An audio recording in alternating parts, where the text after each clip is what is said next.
All right, so Stacy here with Contact North and eChannel. Just a couple housekeeping items.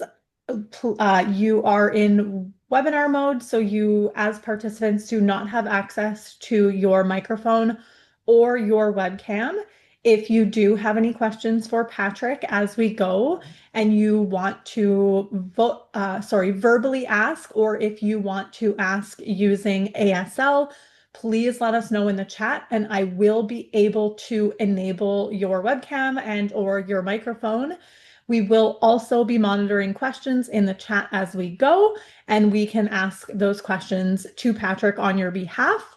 The closed captions have been enabled, so you each individually have the ability to turn those on or off as you wish. There will be a closed caption icon at the bottom of your Zoom window. Lastly, the session will be recorded as always. The recording will be posted next week on our eChannel Pop-Up PD website.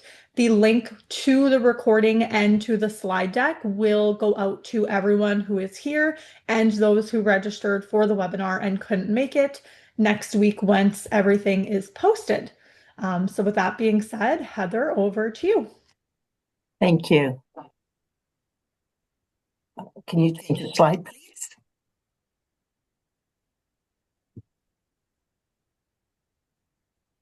Thank you. Okay. So most of you on the webinar probably already know this about Pop-Up PD, but for those of you who don't, Pop-Up PD is a free webinar series developed by the LBS regional networks and the provincial support organizations for literacy. We support LBS practitioners with presentations on topics that are relevant to the LBS field. And we've been doing English language webinars since 2015, 2016. And all of the webinars, presentations, the recording links and transcripts are shared or uploaded to the Pop-Up PD resources for LBS educator site. Sorry, stumbling over my words today. So if anybody ever has any suggestions about topics, please do let us know by emailing eChannel@contactnorth.ca.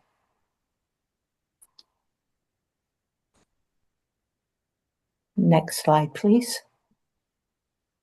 Okay. Before we get into the webinar itself, I'm going to do a land acknowledgement. While we meet today on a virtual platform, let's take a moment to recognize, respect, and acknowledge the importance of the lands we occupy and from which we benefit. Today, let's reaffirm our commitment and responsibility to improve relationships between nations and our own understanding of local Indigenous peoples and their cultures. Let's remind ourselves that wherever we are, we live on the ancestral and unceded territory of Inuit, Métis, and First Nations people.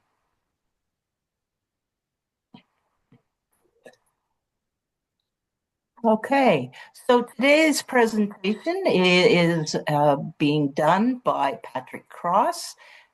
Patrick is in his 25th year as an academic upgrading professor and his 10th year as program coordinator for the Deaf Empowerment Program at Mohawk College in Hamilton. He also teaches a general education elective course entitled The Holocaust, Perspectives of the Deaf and the Disabled in ASL with interpreters to an all-hearing audience.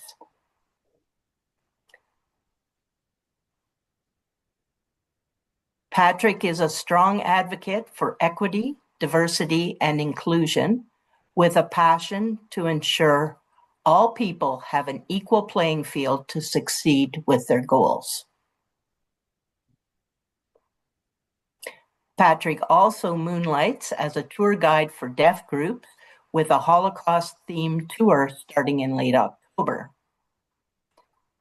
He has taken part in 4 faculty and student trips through Mohawk International for service trips to Ecuador and Guatemala. In his free time, he enjoys crossword puzzles, trivia, taking care of his family and 2 cats and 2 dogs, and dreaming of new adventures.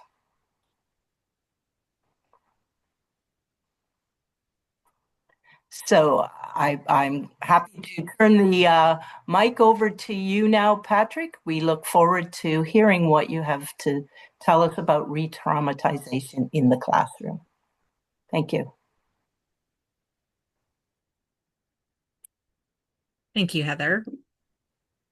Can everyone see me okay? Thank you, first of all, for inviting me. It's my pleasure to be here to give this presentation today. And please bear with me because I am not a huge fan of online presentations. I love being in person, just the vibe that we have, but I am happy to be here presenting to all of you today. Now, you just heard the introduction that Heather gave you, and at the very end, she talked about my interest, and you might wonder, why is that important? Let's hold that thought. We'll get to that point, and you'll understand why I included that and why I felt it important to bring up today. So today's topic is re-traumatization in the classroom. Years ago, we never thought this was an important issue. In my professional experience, I really didn't give it much thought, but I went to a presentation 3 years ago and I was blown away. I started to make many connections and recognizing why this is a very important topic. So I'm very happy to be here today to lead this presentation. Next slide, please.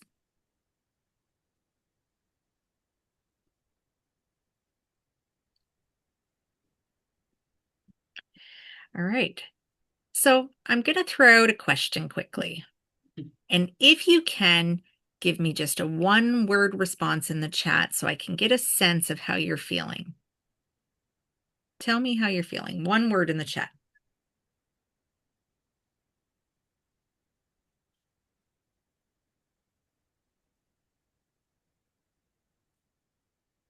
And I see them coming up. Oh, I'm not seeing them pop up. I'm not seeing any of them. Oh, next slide, please.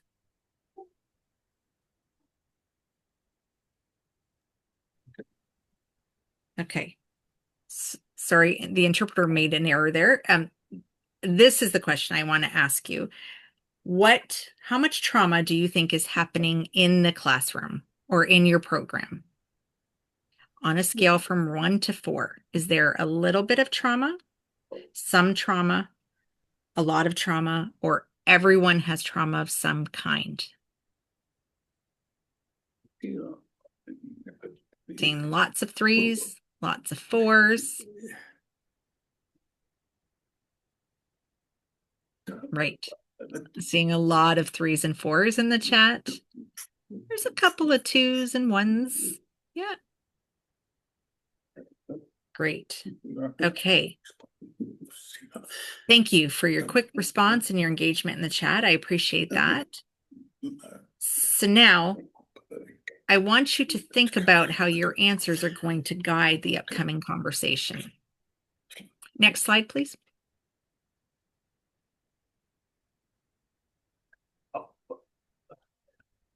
Now, when we think about our students, that's one thing, but what about with the staff? Give that some thought right now and go ahead. Next slide.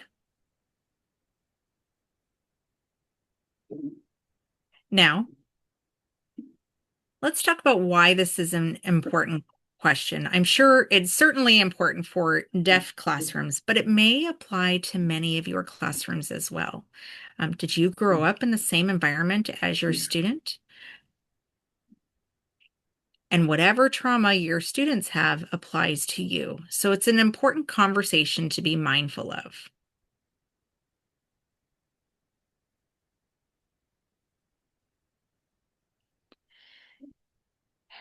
Now, this topic came about, this re-traumatization in the classroom came about because 3 years ago I went to a conference and I watched this gentleman by the name of Christopher Pachacotko. He is a professor at Cambrian College, Manitoulin campus, and he works with Indigenous students. And during COVID, he started to really reflect on that engagement. And I'll talk about that a little bit more in the next slide, please.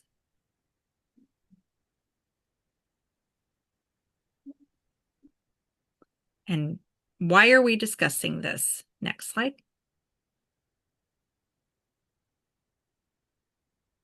Thank you.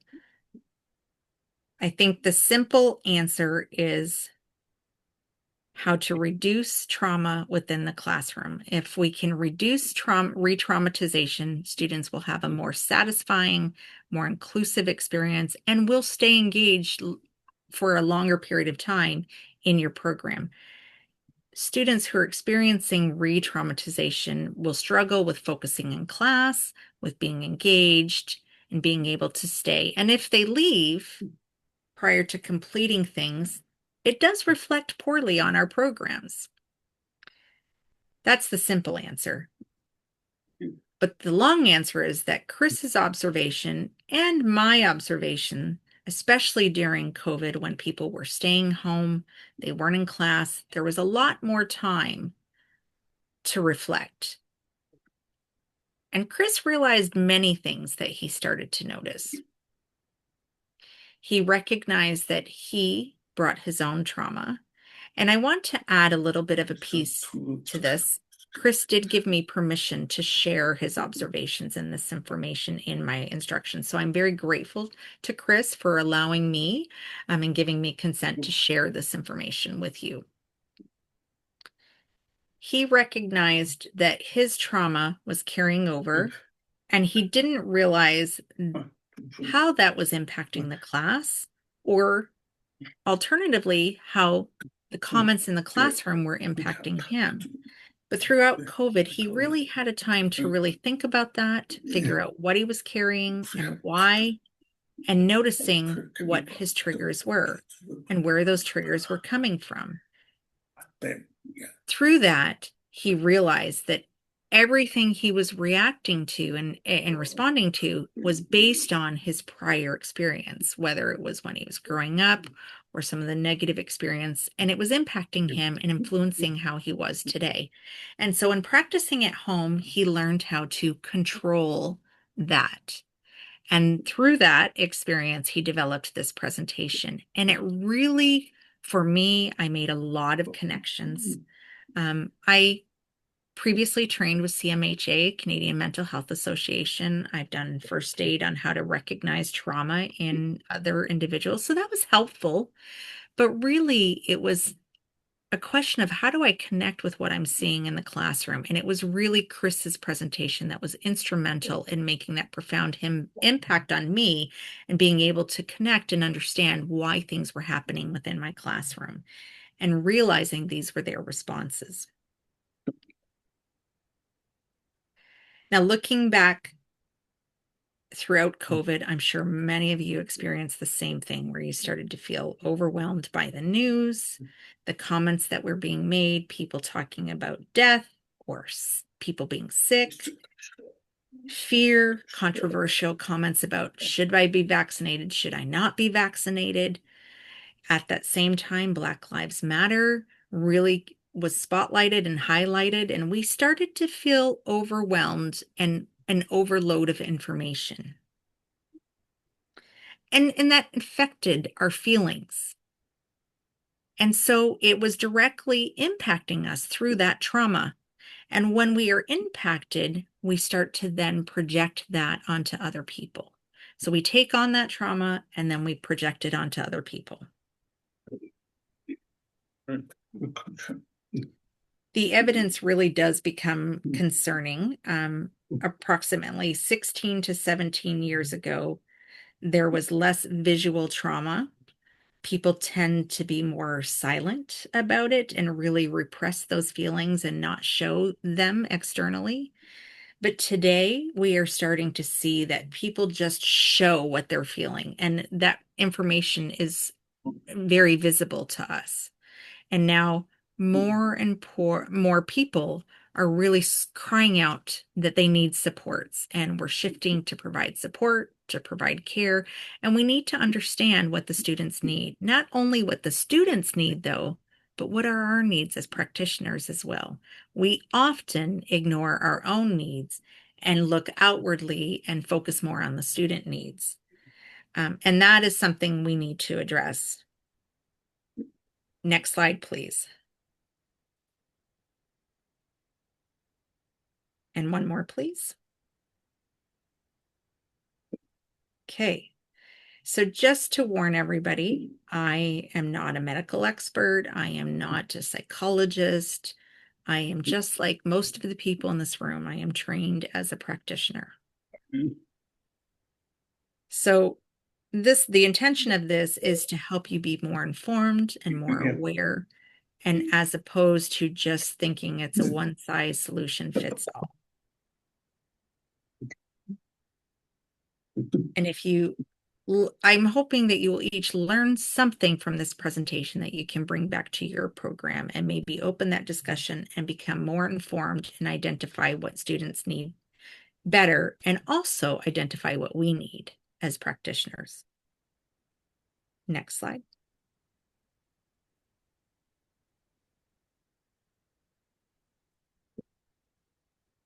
So we're going to talk about that framework and the 4 R's and how to prevent trauma. Next slide.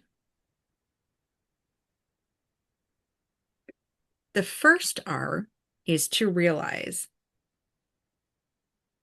We have to realize what the trauma is. I'll expand on that. Number two, we have to recognize it and identify the behavior that is helpful in us being able to provide better supports. Next. After we recognize, now we think about how do we respond to that.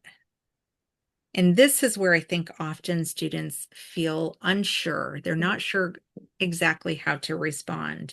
How do I support? And the next one is how do I resist re-traumatization from recurring? And how do I protect myself as a practitioner as well?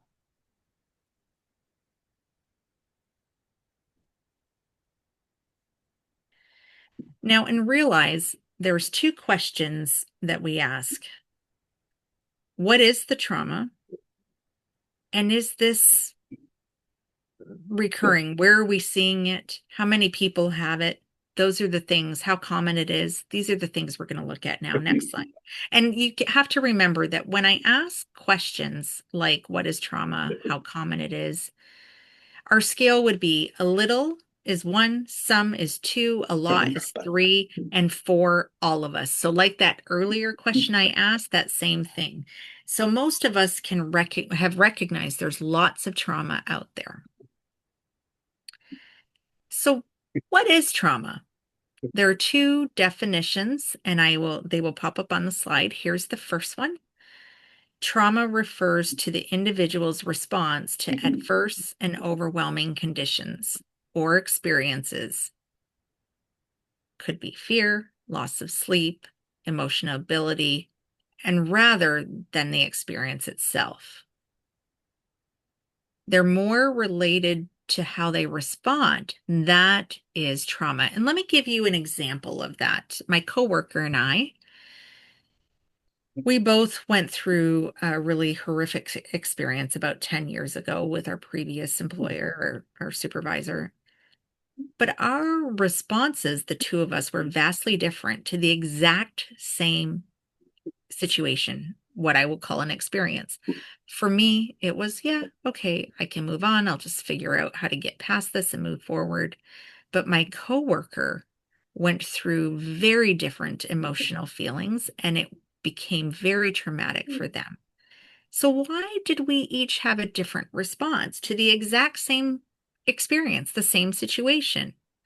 Well, my coworker carried trauma from the past, and that situation triggered that re-traumatization. For me, myself, I had a different experience growing up. I didn't carry that kind of trauma forward. And so I didn't have a re-traumatization happen in that situation. It doesn't mean that I'm more strong or they're less strong or more weak. It means we came to the table with different experiences of what happened. And then the second definition you see here is trauma survivors have symptoms instead of memories.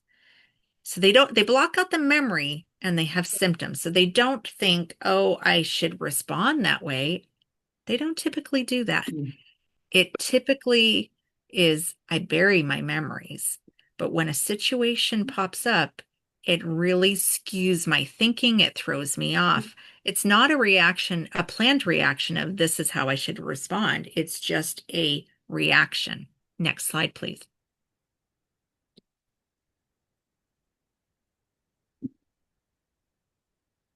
Now, it's time to identify the different categories of trauma. The first category is the primary category. There's acute, which is a one bad experience. So that could be a car accident, say, for example. It's a one-time event. It's not a recurring event. Some people can handle a car accident and get back in a car tomorrow, but another person might be have extreme anxiety or fear and not be able to get back in a vehicle the next day. They're not ready. They're not able. They have different responses, but they both would be experiencing a one-time acute event. Number two, there is chronic trauma, ongoing exposure. So that could be sexual harassment, it could be domestic violence.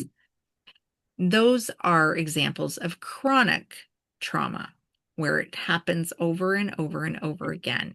And the body is constantly reacting to that and slowly breaking down. Number three, you can hit the slide button. Complex or developmental trauma. So those are from childhood in the time you're growing up. So it could be if your parents were abusive, it could be if you were bullied at school, or something has happened to you as a child and you bring that complex trauma forward into your adult life. It could even be witnessing violence, verbal abuse from parents. There are many possibilities under this category. Next slide, please.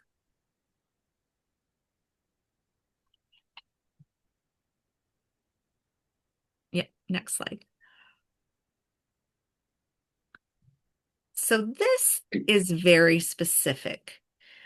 Previously, we talked about general kinds of trauma, but this is a very specific. So collective trauma would be, for example, if you think of 9/11, we all experienced that same trauma. Different responses, of course, but we all collectively can remember what happened on that day. We all experienced that in some form. So it is a collective trauma. Another example of that would be COVID.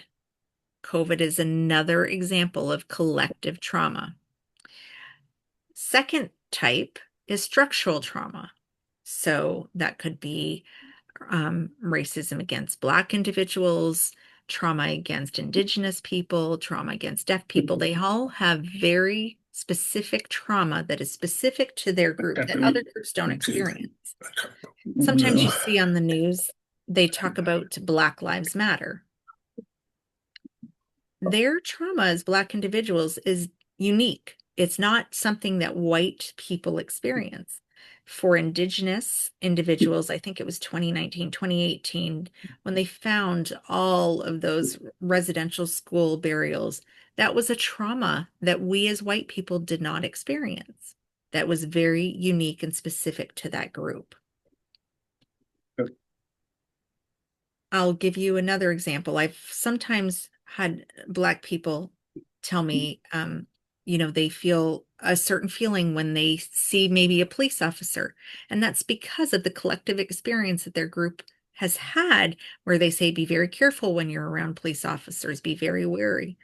And that becomes and leads into number three, where it's an epigenetic. It's not experienced by you as an individual, but when your collective group or that trauma is passed down, it is something you experience. In this particular category, you sometimes have not directly suffered the trauma, but when those stories have been passed down, your body, your physical body begins to change based on what you've been told. And then when you encounter a situation, your body is already in that resistance mode. You are already at the height of experiencing that trauma. Number four, secondary trauma impacts every single person in this room or everyone here in this webinar. We receive these traumatic stories from our learners, from other staff, and they are things that stick in our mind. And the challenge is when we've been exposed to those stories, how do we handle that? How does that impact our emotions? Um, we might say, well, I'm going to remain professional. I can handle that. But it really does impact us. And over time, it can become worse and worse and worse. And so today, we're going to look more on that topic of secondary trauma. That number four, secondary trauma, is typically people like teachers, nurses, doctors that experience that. Now, I want to talk more about the ACE, the Adverse Childhood Experiences. Many of our learners have experienced that. Something has negatively impacted them as they were growing up. It could be abuse, it could be bullying, it could be verbal abuse or things that they've been exposed to. They may have witnessed a violent or horrible situation. There can be a variety of things that influence them. And as they grow and become adults, that trauma is carried forward. Now, in that situation, people never really let go of that trauma. It is embedded in their DNA forever and ever. The challenge with that is most teachers in K through 12 have experienced that. They see the child growing up. But people who are in academic upgrading or adult education may not have a full understanding. Some do, but some people have not had that specific training. So they're not quite sure what is happening. And so I think it's important to really explore that topic and better understand that.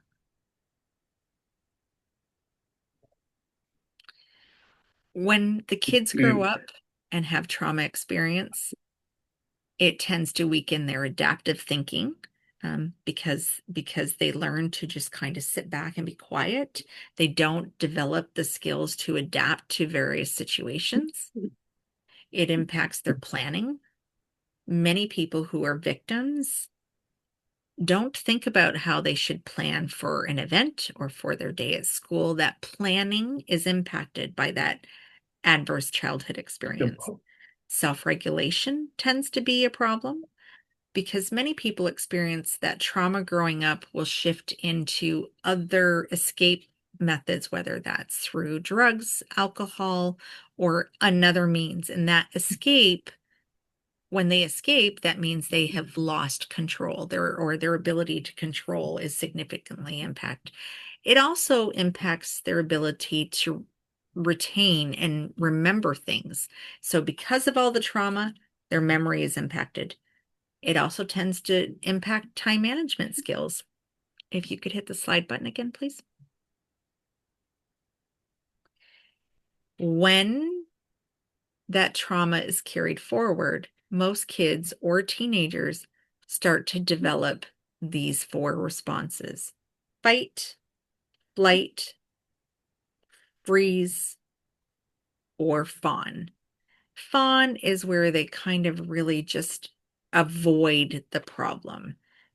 But these stress responses are what people typically develop. If you could hit the slide button again, please.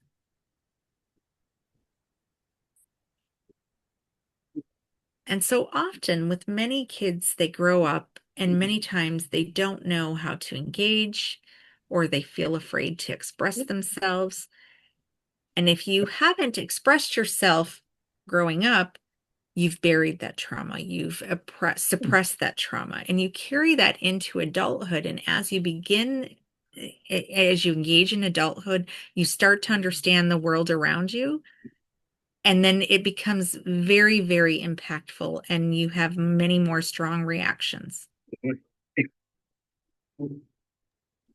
Now, if you have not developed coping strategies, it makes it so that you can't focus on school, relationships become weak. And that is where it leads us into number 4, and you have an increased risk of developing mental disorders. They can be psychology related, emotional related. It really is impactful. Adults who develop trauma tend to have weakened response, but for children who carry that trauma into adulthood, they tend to have more strong reactions. Next slide, please. I want to focus on the 2 words here, hyperarousal and hypoarousal in the classroom. So first, what many of you may have noticed is when that you have students. So when you think about this first sentence and how people perceive or interpret their reactions or their response, and the second one is what the student is really struggling with their inexperience. So what is perceived is, let's say something happens as a fight. And so they're then labeled as a troublemaker, they're aggressive, they're problematic. But the reality is the student is trying to figure out how to maintain control and how to maintain power. And when that's taken, they act out by fighting. We, as many teachers, tend to label people as problematic or troublemakers. If you can hit the slide button, please. In the second scenario, flight, teacher may say, oh, they're avoiding the work, they're avoiding class. It's disruptive to class when they take off or they're escaping. But the reality is the student is feeling overwhelmed and they feel like they need to get away from what is overwhelming them or the problem. And that's what happened. Slide button, please. We know this happens more and more. We see this often, even just recently, I've seen this where a student happens and a situation happens and the student just freezes. They don't know how to react. They don't know how to respond. Often it's easy to say the student just shut down when in reality, they did not shut down. They feel powerless. They are afraid. They can't speak up. Their trauma maybe taught them that if you speak out, someone's going to hurt you. And so they just shut down and stay silent. Even as an adult, they carry that behavior that they have not learned the ability to speak out. So they will freeze. Now, when you think about 1, 2, and 3, people are very familiar typically with that. But fawn is a little more recent. And that's number 4, the reaction of fawning. This one, in my opinion, can sometimes be the most dangerous because people are too compliant. They don't have boundaries. So they are people pleasers. So they will allow people to manipulate them, to take advantage of them. They don't deal with their own feelings, and it's because they're trying to avoid their hurt. Shh, be quiet. So if I'm fawning, I'm avoiding that feeling on my own. I'm avoiding the conflict, and the nervous system is starting to shut down completely.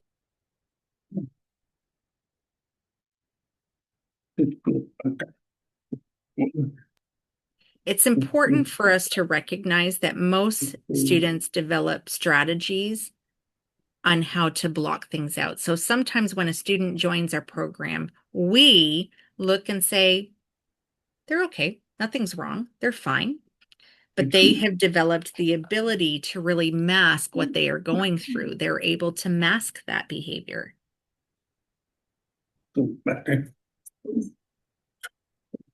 And I think that's true that most trauma survivors don't recognize these different reactions, the fight, flight, freeze, or fawn.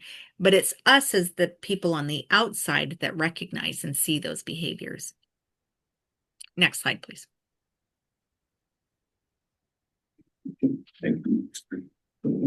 How do we know that students may be experiencing this, whether it be the fight, flight, freeze, fawn? How do we know it's these are the most common reactions here on the slide that we might see? If unpredictability, they may be great one day and they may not be great the next. They may be all over the map.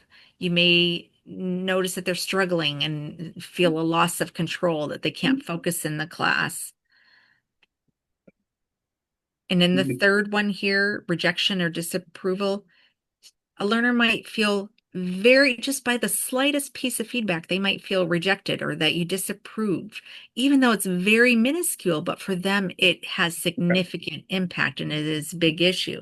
So I'll give you an example. So one time I noticed this. I had one student in particular. This is going back quite some time. They gave me their homework. I marked it using a red pen. And, mark, check, X. There were some mistakes on the document with red X. I marked it with a red X. And when I gave it to the student's face just dropped. And I was like, what's going on?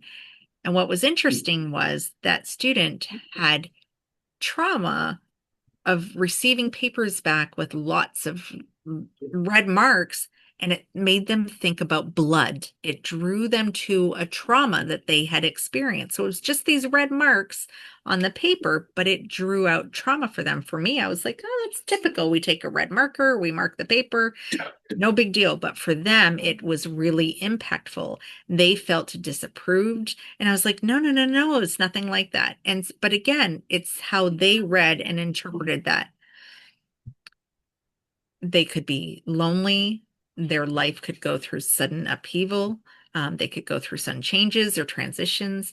And you might see the symptom being change behavior. And then you recognize, okay, maybe something traumatic has happened. Other learners could be confrontational. That typically means they're bringing forward some trauma that they've experienced in the past. And the last thing we might see is improper communication. Not their tone. They might not have proper tone or mixed feelings. They might get very aggressive. Their body language might be very intense. They might not want to be touched. We see the same with deaf people. Their facial expressions tend to be very cross or a more of a cross or angry tone. And when you see that, you can say, okay, something's not right. Somebody just posted an interesting comment in the chat. We see red mark as F, a failure. That's so true, Sarah. That sometimes that's what comes out of that people say, I see the red, lots of red marks means I've done poorly. So, and it can be traumatic for people. Now, the challenge with this, as what we've gone through recently, it becomes our job to figure out how to give students a safe place that they can feel calm and not feel criticized. If we can develop their trust, they will start to open up more and feel more safe. That's really what they want. We want to create a safe learning space for our learners. Next slide, please. So, okay, this is great information and it benefits us. But I recently asked you a question. How common is trauma? Is it sometimes, never, often? all the time. So I asked you those questions earlier because I want us to think about how they impact our learners in education. Next slide, please.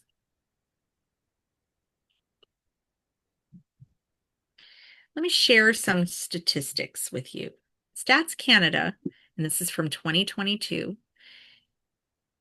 in their survey, they found 64% of Canadians experience at least one adverse event. At least one. Of those, 5% had been diagnosed with PTSD, Oh, yeah. and 8% probably, more probably, have PTSD but are undiagnosed. I looked at those stats and I thought that can't be right. There has to be more because I think many either didn't report or didn't know how to express that or are afraid to say anything because 8% does not seem reasonable at all. That number has to be significantly higher. Next slide, please.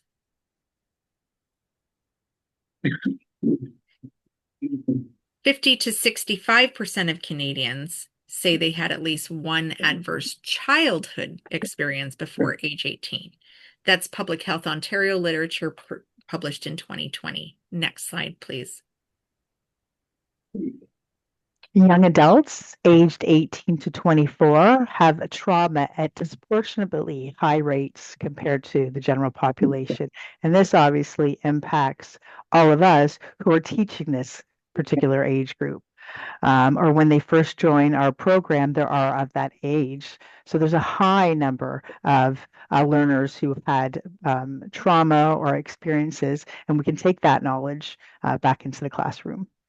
Next slide, please.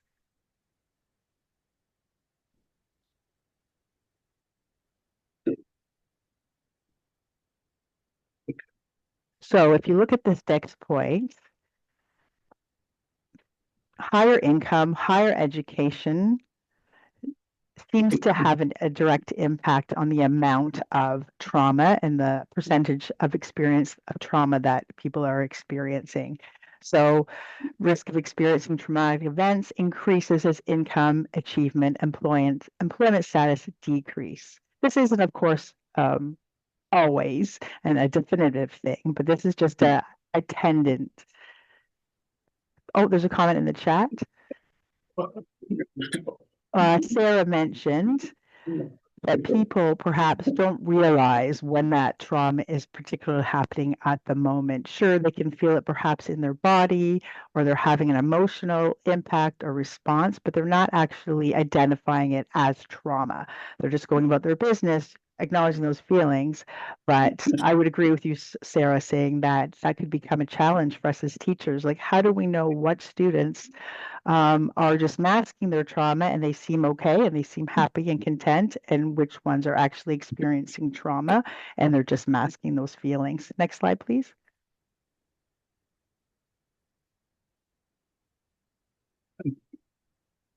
So for marginalized groups in society, for example, let's say deaf and hard of hearing people, Indigenous, Black, blind groups, people who are not welcomed into society or often discarded or not looked upon. Next slide, please. We have some stats that go along with those groups as well. So the stats here for these marginalized groups show that they do experience higher rates of trauma than other groups, and that they have more mental health impacts from this trauma than your typical general population. Black Canadians experience or report experience discrimination at a rate of 41%. Indigenous or First Nations, such as Inuit and Métis, report rates at 44%, 29%, and 24%. I look at this and think that 24% is much too low. When we read articles, newspaper, we learn about discrimination, specifically in Northern Canada. I feel like those rates must be too low. So if we want to compare deaf, hard of hearing, deaf individuals, 76% of those college students report a negative adverse experience during their childhood.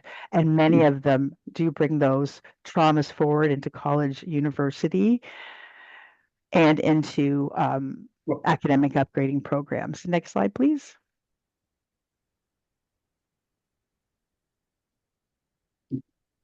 So people who grow up and experience sexual trauma or sexual abuse are highly likely to be traumatized as victims again.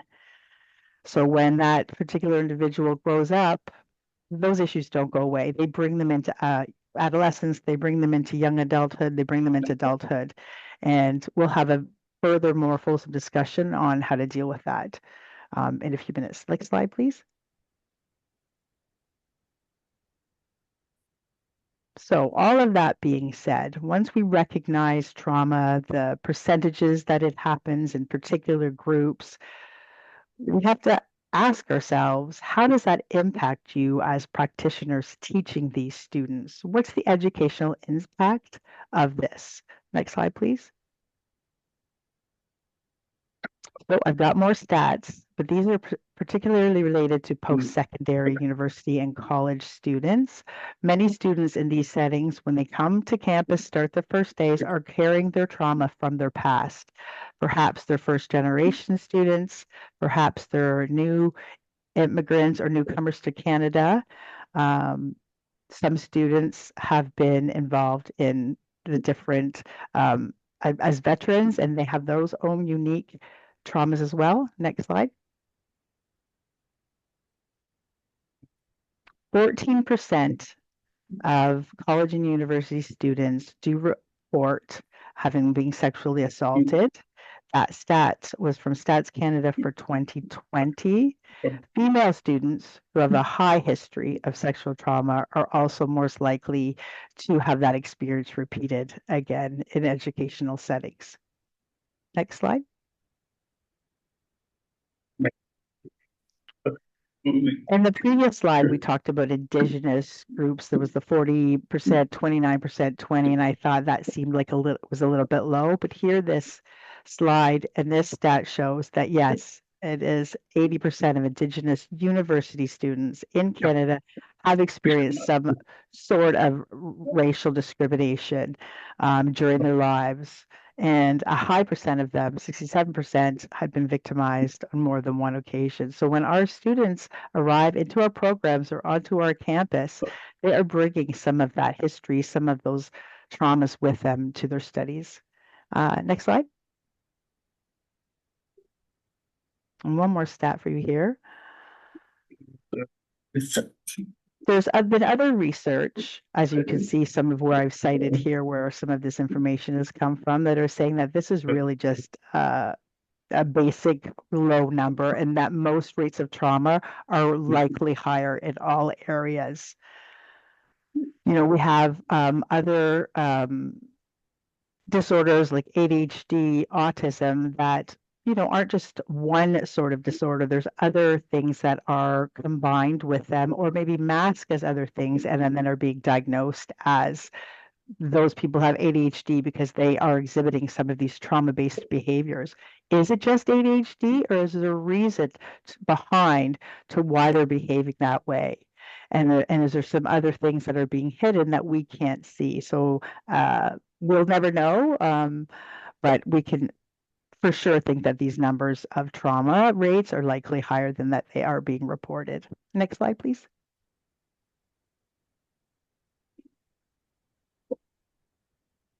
So now, thinking about those stats and all of those things related to trauma, we want to talk about how that impacts education and learning and what that looks like. So, for example, sensory processing, attention skills, being able to focus in class.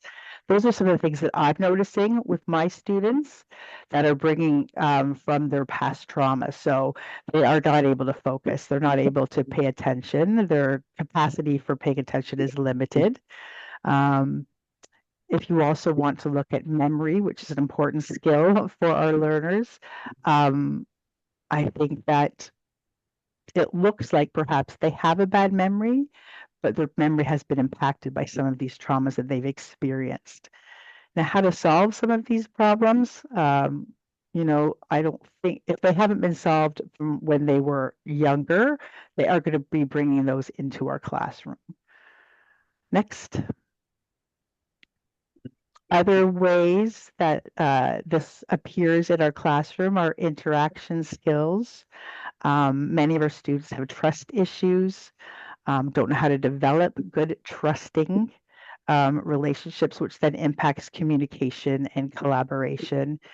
Often at a university or college or even upgrading programs, it's group work. We have to work with partners.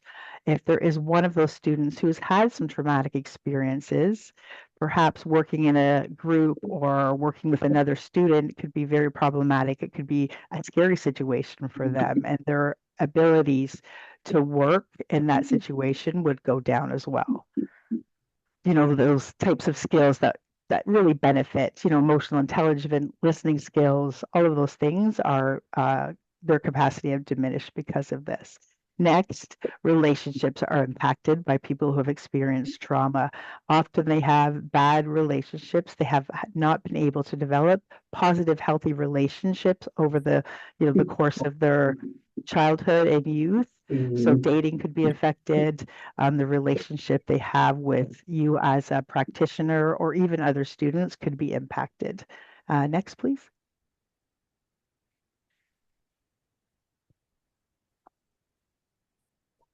Now, this obviously leads us to impacting student overall success when it comes to, we've spoke of education, but employment and just overall life outcomes.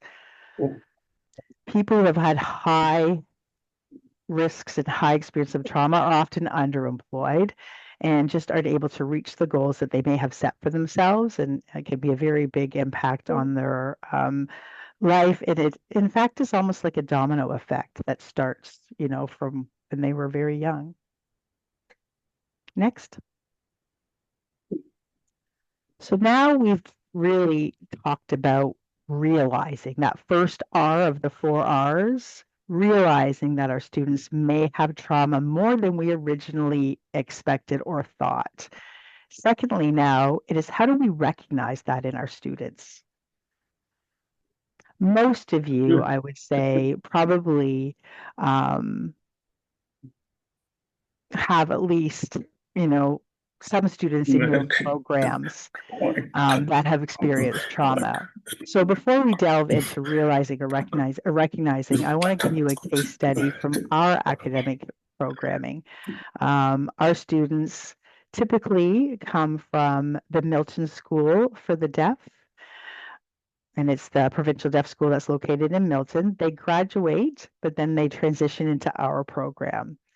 We have 5 staff in our program. We have 2 staff who are former students of that Milton school, and then we have 2 staff who are former teachers at that same Milton school. So hopefully that will help you with a little bit of background for when I go to tell you about this case study. Okay, so let's talk about this man, and we'll just call him Kay. He joined our program in 2019, a few years after graduating from the Milton School for the Deaf.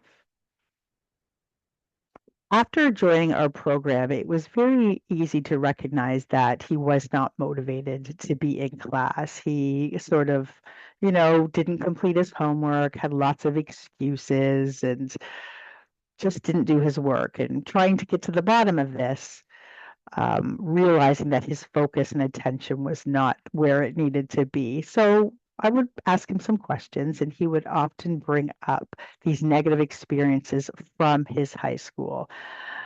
Lots of bad experiences, lots of stories about things that had happened to him that were negative, but not specifics, just really general negative experiences.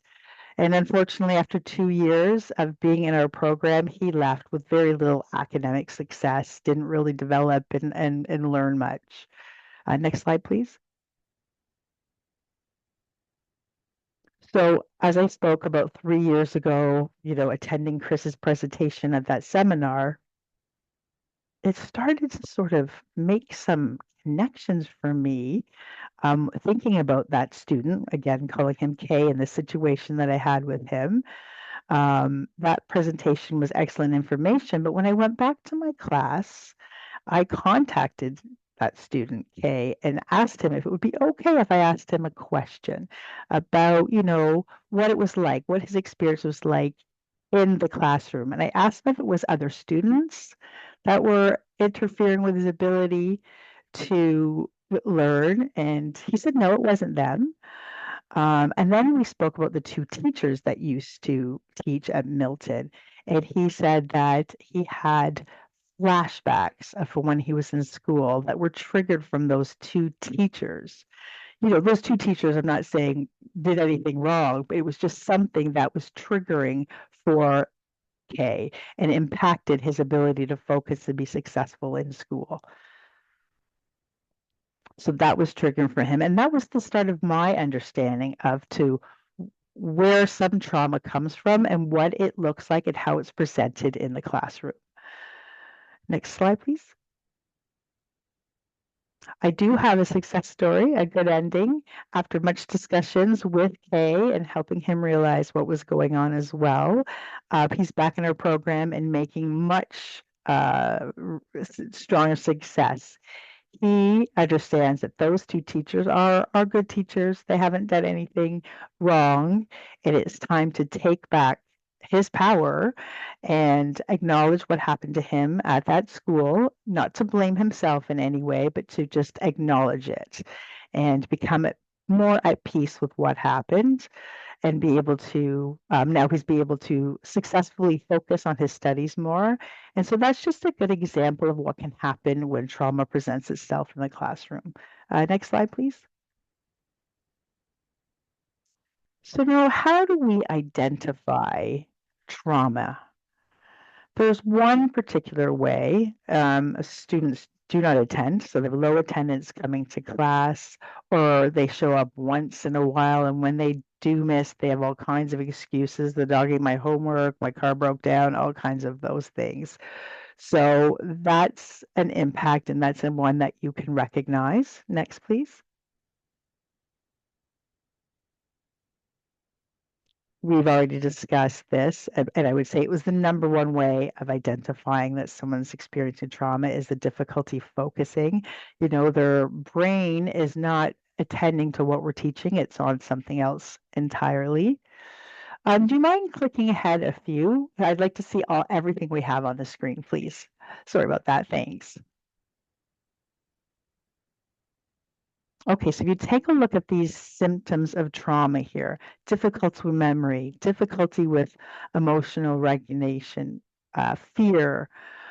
The fear of risk taking is a big one. Many students have experienced intensive criticism, which then leads them to being afraid of trying anything new. So something clearly is going on if they're afraid to try anything. So maybe in school, you try to get them, or maybe they were inviting them to a group chat or to a school event, and they're like, nope, I don't want to go. That's a good symptom of some trauma. One big indicator that trauma may be in your classroom is that maybe the students are doing well academically, they're doing their homework, their testing scores are or their homework is doing the marks are good, but then during test taking they freeze. And that could be a fear of failure. Perhaps they were very brought up in an area or in a home that was strict, or if they didn't get the marks that their parents wanted, that they would be criticized for that. So now when it comes to taking a test, there's quite a bit of fear when it comes to that. So you can just take a look at some of these, and then we'll move on to the next slide. I noticed that time is not a friend today. I'm going to have to keep moving to get through our presentation. So, in terms of identifying trauma in students that you have, unfortunately, we're not able to force students to tell us what's going on with them. That has to be self-motivated. But sometimes there are things that we can use, there are tools that we can use that if students are willing to, I'd say, fill out a questionnaire, we can use things like the DSQR or the LBS participation registration form. There's some information in those that will help you identify if your students have any trauma or past traumatic experiences.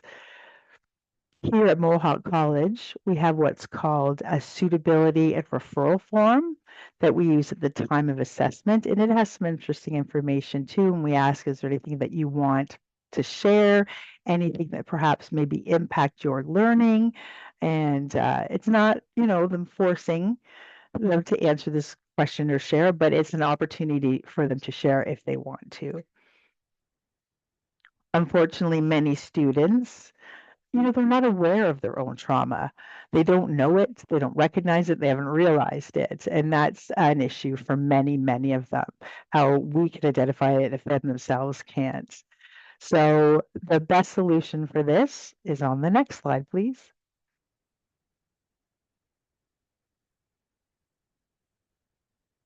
If you have two new students that join a class, maybe they have identical trauma, but that first student is presents their trauma as friendly, easygoing, they're adaptable, flexible. Maybe the other student always looks a little bit apathetic, sad. You know, that person's easily identified as somebody that needs support. However, they both had trauma growing up. Is it fair to the first person to make those assumptions that they can take care of it on their own and then provide all the supports that we have on this other student who's presenting in more of a negative way? I would say the best solution to be able to fairly identify all of our students, uh, I would take away how they're presenting, what their face looks like in terms of it's grumpy or if they're complaining, is it's up to us as practitioners to be trauma informed and that we need to become aware that this student possibly has some trauma, even if they're presenting in a more positive way than a student who has, shown up in a more negative way, that maybe they have very similar experiences growing up and are just presenting their trauma in a different way. So if you combine that one student that I just mentioned who appears friendly and flexible, and then that second student who maybe appears a bit more negative or angry, I think it's important that we as practitioners show that we value that student and that we then perhaps then that first student that I spoke of will then share with all of them and all of the other students, which would be beneficial on a whole to this whole class. Next slide, please. So that brings us to the third R. We've realized, we've recognized, we now have to figure out how to respond to this trauma that's being presented in a classroom. Next slide.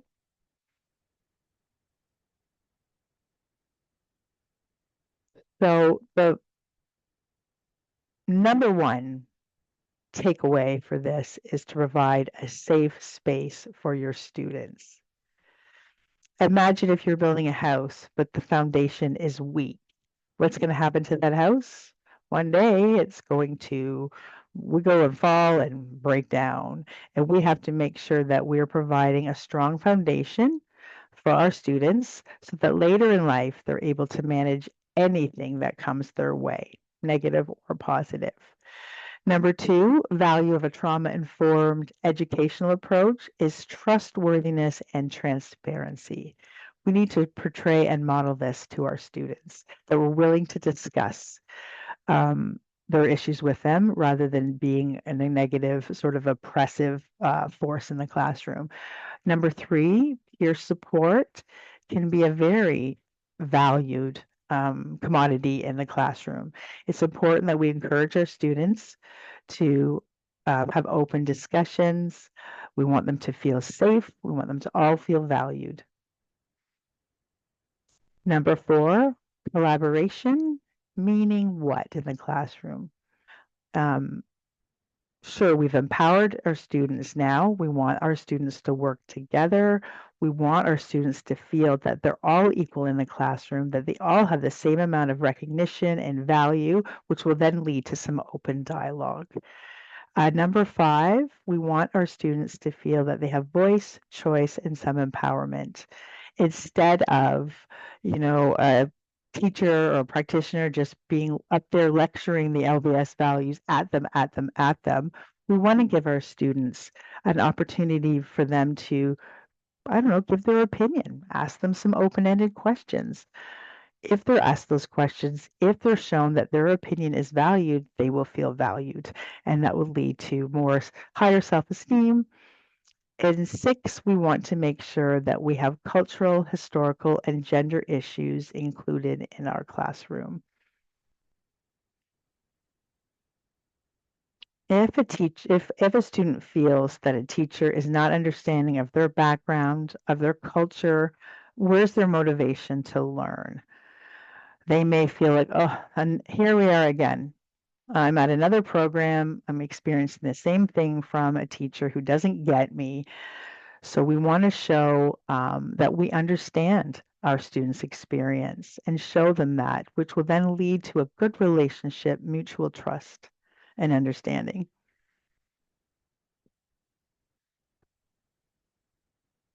I can give you an example of some students who have attended a residential school, Indigenous students, deaf students who have attended a residential school where there's a dorm. Often these students maybe have a fear or a distrust of people not in their immediate group.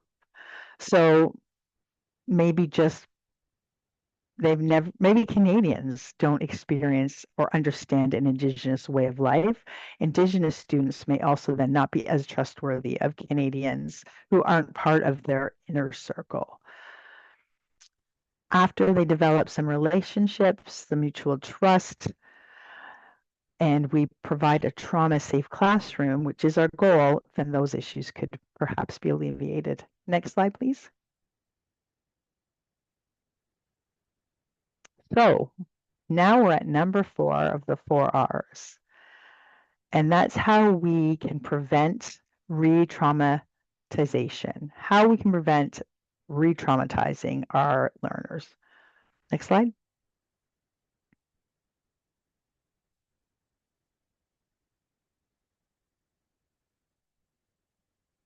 So we all need to be mindful of how trauma is addressed in our classroom. So in terms of perhaps activities that we want to have in our classroom, we have to be mindful that those particular activities are not going to cause further trauma, and that can be a challenge for us as practitioners. So we want to prioritize the emotional safety of our students. We want to make sure that they're feeling comfortable, that they're feeling welcome, that it's a warm and home type environment in the classroom. Number two, how we can prevent re-traumatization is, in quotes, do no harm. And what this means is often we will provide or do harm not on purpose by topics that we're discussing. And that's our challenge in today's world. There's lots of issues that can be traumatizing, and we may make a comment that then could really cause all kinds of upheaval and uproar in the classroom and not meaning to do so. And I can give you an example of that. Maybe, you know, you say something, oh, I just saw something awful that happened in Ukraine and Russia, and what's going on there? And then let's say that student themselves is from Ukraine. Maybe they don't understand what our comment, our offhanded comment, or maybe they get mad at other students because of that innocent comment. So that's just something to keep in mind and recognize that that is a challenge for practitioners. And some practitioners become fearful about discussing really anything in the classroom. There's a lot of can'ts. What if students, are going to get upset? But we can't teach according to that. We can't. The goal then is just to become more aware of potential underlying issues but we go ahead and teach in a safe and respectful way, and then we're able to deal with that if that does come along. And number four is responsive referrals. And if we're not understanding our students' need, what we can do then is then provide support from an outside agency, perhaps. Say, we can't address what it is that you need now, but here is somewhere that you can get help, and that's somewhere that will support you. And if it's a good match, then those students are felt understood and valued. Next slide, please. So we've been talking a lot about students. Now, what about practitioners? What about you guys? What about upgrading instructors and support staff? What about our needs and our experience? We've been focusing a lot on students' needs. I have a problem with that. Next slide, please. I have another case study I'd like to share with you. We're going to call this person M, who's an adult literacy teacher of English in a program for refugees and adult learners who've been, coming back to education many years away from school. Haven't been in school for many, many years and are deciding to come back and upgrading their um, education. Many of the learners in this particular classroom have very scary stories of domestic violence, war-torn countries. Maybe some of her students were from Syria who had been forced to move and flee to another country and then to Canada. So over time, the students are sharing their experiences and their stories, and the teacher, who we're calling M, was attentive and listening, but all of a sudden started to feel really drained after class of hearing these stories. They were having quite an impact on her. When she'd go home, she wasn't able to let go of some of these experiences that her students had shared with her, and they were causing all kinds of thought loops and thinking about them over and over again. And over time, she started to just sort of burn out. Her body was really showing the signs of this in terms of aches and pains and headaches, like physical symptoms. Somebody posted that that's happened to you too in the chat.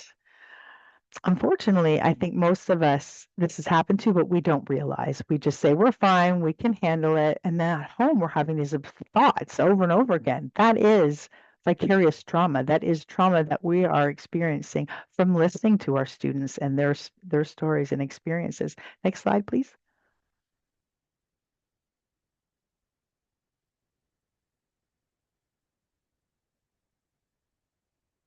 Next slide, please. Yeah, this last comment I already mentioned.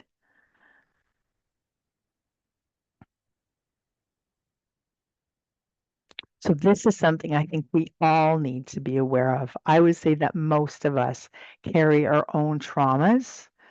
Could be something from childhood, could be from a situation that happened, could be family related that's had an impact on us.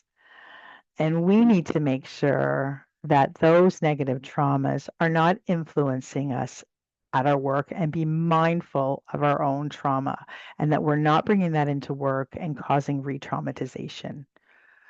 Also, when we are listening and, being attentive to our students' needs, providing the support they need, where's our support as practitioners? We don't have any. Some places have none at all. Some programs do have supports. They have a program in place called EAP, Employment Assistance Program, but many organizations don't have that. So where's those support? Where's that support system? Typically, those staff are sort of left to their own devices to figure it out. Maybe they are successful and they can figure it out. But what if they're not? What if they need to talk to somebody? What if they need to address this? We need to look at where those supports are. If there are no supports in place, then that's an example of re-traumatization. That trauma is coming back to that practitioner, who then may have an influence this on the students in the classroom. It becomes an endless vicious cycle. Next slide, please.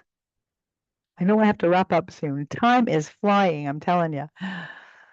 So identifying secondary trauma, like trauma that we're getting from our students or from our own childhood. Symptoms of that include feeling some uh, feelings of helplessness, powerlessness in reducing the suffering of students. There's nothing I can do to help these students. That's one. Secondly, is that the empathy and sensitivity for students is reduced. I've seen that in some places. Some teachers, maybe they've been there for 20, 25 years. They're emotionally dead inside, if you will. They just show up to teach and they're gone. When that, when it's time to go, they're gone. Perhaps they've just been dealing with this for too long now and feel like they're overwhelmed, exhausted, numb, disconnected. Those are some symptoms of secondary trauma. Perhaps this was a teacher who at one time had incredible passion and now just isn't enjoying that anymore and just, looks like they don't care. And lost enjoyment in their previous activities. And something else you may notice is, as a red flag, is perhaps increased anger, sadness, anxiety, or even irritability in some of the practitioners could be a sign of secondary trauma. Chandy has a message in the chat who's saying that according to the slide about M, it definitely has a significant negative impact on one's emotions, mental health, and physical health by receiving all of that information from students. And I would agree that yes, that's true, and we could call that information overload. That information overload, the worst part of that is that feeling of helplessness. I can't do anything. I have the information. I know it's there. What do I do with it? And that can lead to some of these things that I previously spoke of. Next slide, please.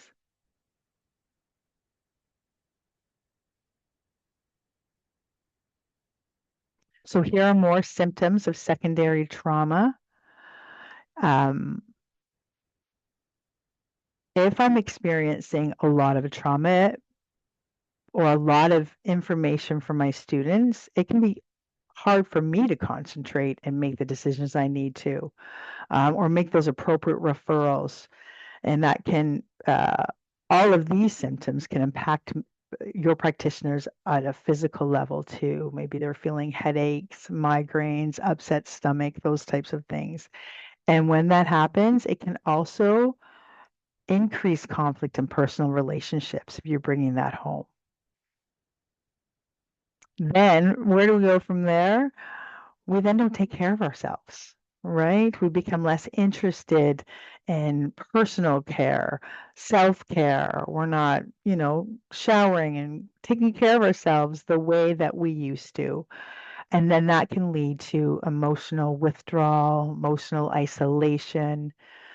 And then if none of this is dealt with, then people can then self-medicate, drugs, alcohol, trying to numb the pain or the noise, the talk that's going on in one's head. Another comment I see in the chat here that I'd like to share with you is from, oh, I'm just looking at it here. It's from Heather. And her comment says that if you're used to being the strong one for the other person who has experienced trauma, then you maybe don't realize that by supporting that person with the trauma, you know, because you've had to show how strong you are, that is a burden. That is something that's constantly on your shoulder. And then it can weigh heavily on you and it can cause something that's called compassion fatigue. You don't have a hurt finger. And perhaps you don't want to let that person down. So you're taking that brunt and that burden out for them. You're figuring out how to be the strong one and not letting it show. But inside, you could be having a lot of different feelings about all of this information. Next slide, please. I think we're soon finished, I promise. So now, how can we take care of ourselves? Okay, I've put up a list here of some things. I don't need to delve into any of it too deeply. I think it's self-explanatory, but I do think it's important for practitioners to do all of these things. I particularly think the fourth one, deep breathing exercises, is particularly useful. Think of a flower and how it breathe when you're breathing in. Sometimes I think we forget to breathe. We're breathing very shallowly. But if you take the time to breathe, like thinking of a flower, sniffing a flower, your mind then will make that connection and calm down. And so there's also another example of a candle. When you're breathing very rapidly, you can't blow that candle out. So if you learn how to slow down, pretend you have a candle, and you want to blow it out slowly, then you can be successful at slowing your heart rate and bringing your breathing down. I've got numbers here 4, 7, 8, and that's just representative of you. Breathe in and hold. Breathe in for 4, hold for 7, and blow out for 8. Do that 3 times, and it will definitely make that body-mind connection and help you just calm down and become more present. Another thing I think that's worth discussing is not ignoring your feelings and your emotions and acknowledging those, acknowledging what's going on with you. Okay. And then saying, it's okay.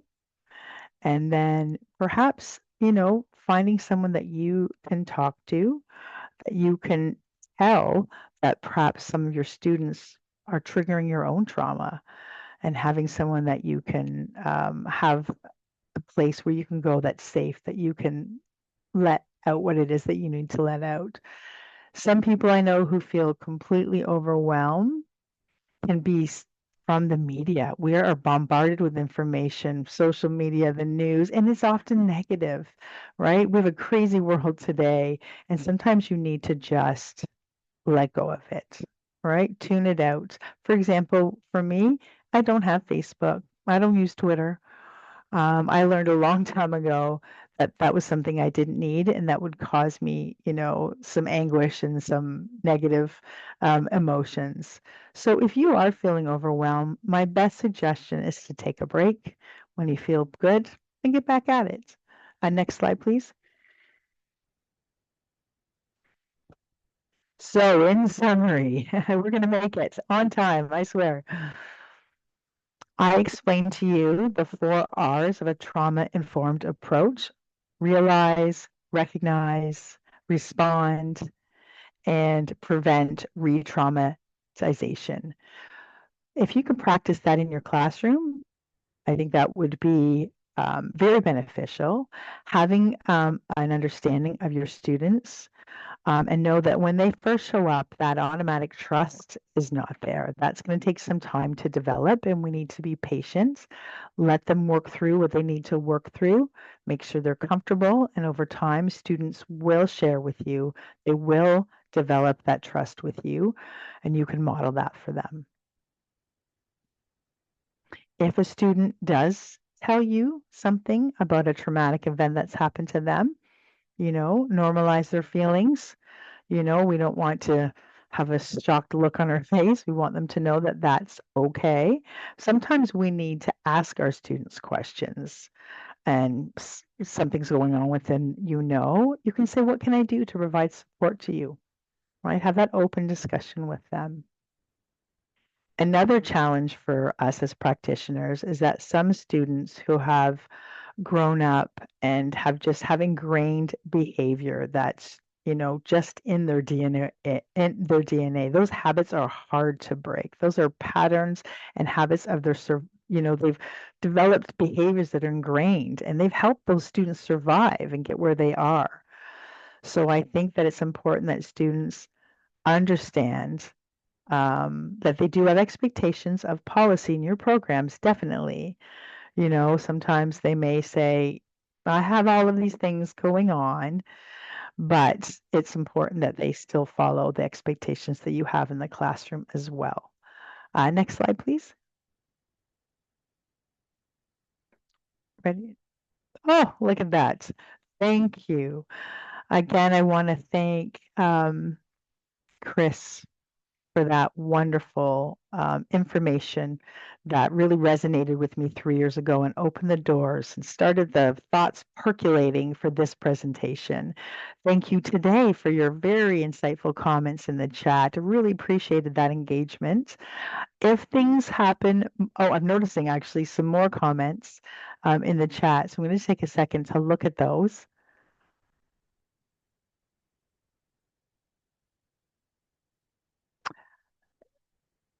Chandy says in the comment that self-care is critical for all of us, including students, learners, and practitioners. Sometimes it's difficult to manage, the spread of traumas and symptoms, and that we have to be mindful of our own mental health and well-being. At the same time, doing our best job and what we can to support the students. But you cannot forget about yourselves also when taking care. The goal is balance, right? Everything's a balancing act. Next comment I would like to share with you comes from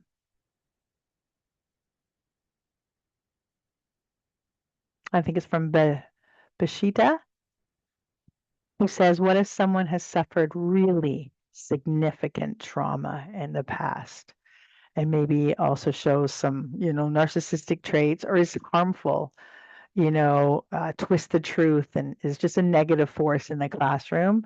And yes, that's a difficult question that can be a very unhealthy situation. And that's something that I think that you need to address with that person separately away from the group and try to figure out how to solve that issue kind of one-on-one. Whoa, look at all these comments.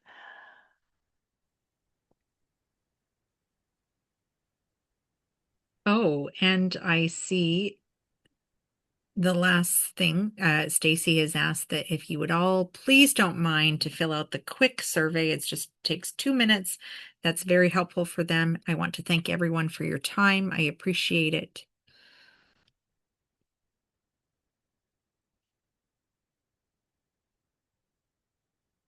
And that will be the end.